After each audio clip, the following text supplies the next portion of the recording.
धड़कती हुई धरती, आसमान को चीरती रोशनी और ऐसे हथियार जो हाथों से नहीं, सोच से चले। ये भविष्य नहीं है, ये दावा है अतीत का। और अगर ये सच हुआ तो हमारी पूरी समझ इतिहास के बारे में गलत हो सकती है। क्या हजारों साल पहले लड़ा गया वो महायुद्ध सिर्फ धर्म की लड़ाई था, या एक ऐसी सभ्यता का पतन जो तकनीक में हमसे बहुत आगे निकल चुकी थी? आप देख रहे हैं टाइमलेस रॉयल्स। मैं हूं पीयूष कुमार, और आज जो सवाल उठेगा वो असहज कर सकता है। क्या प्राचीन कथाओं में छुपे अस्त्र शस्त्र वास्तव में खो चुकी टेक्नोलॉजी के एन्क्रिप्टेड रिकॉर्ड हैं? कहा जाता है कि हथियार मंत्रों से सक्रिय होते थे, लेकिन रुकिए, अगर मंत्र जादू नहीं बल्कि कोड हो तो?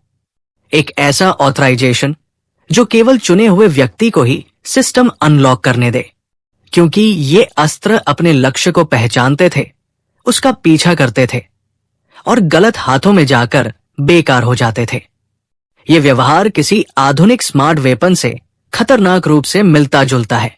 वर्णन मिलते हैं रथों के जो हवा में उठते थे, स्थिर रह सकते थे और पलक झपकते दिशा बदल देते थे। अगर आज का इंसान बिना विज्ञान जाने किसी फाइटर जेट को देखे तो वो उसे क्या कहेगा? देव शक्ति। शायद भाषा दिव्य थी, पर तकनीक वास्तविक। फिर आता है सबसे भयावह दृश्य, एक ऐसा अस्त्र जिसकी चमक सूरज को मात दे, जिसकी गर्मी जीवन को मिटा दे और जिसके बाद धरती सालों तक वीरान हो जाए। ये हिस्सा पढ़ते समय रीढ़ में सिहरन दौड़ जाती है, क्योंकि कुछ लोग इसकी तुलना आधुनिक परमाणु विनाश से करते हैं।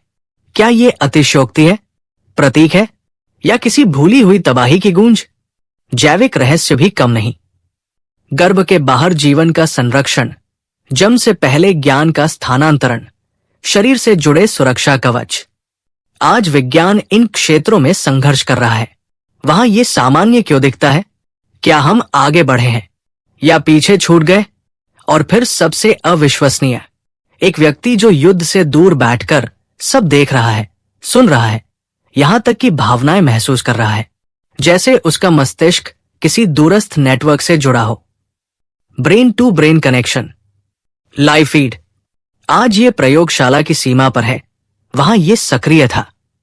लेकिन यहीं से कहानी खतरनाक हो जाती है। अगर इतनी शक्ति थी तो वो बची क्यों नहीं? क्या टेक्नोलॉजी अपने निर्माताओं से आगे निकल गई थी?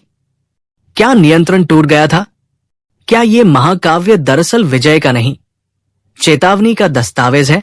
शायद संदेश साफ है, ज्ञान बढ़ता है, शक्ति बढ़ती है, लेकिन अगर विवेक पीछे रह जाए, सभ्यताएं खत्म हो जाती है। तो असली सवाल इतिहास का नहीं है, असली सवाल हमारा है। अगर वही स्तर की शक्ति कल हमें मिल जाए, क्या हम खुद को रोक पाएंगे? सोचिए और अपनी राय जरूर लिखिए। ऐसी कहानियां जो समय को चुनौती देती हैं, उनके लिए टाइमलेस रॉयल्स को सब्सक्राइब कीजिए, क्योंकि अतीत अभी खत्म नहीं हुआ, वो हमें देख रहा है।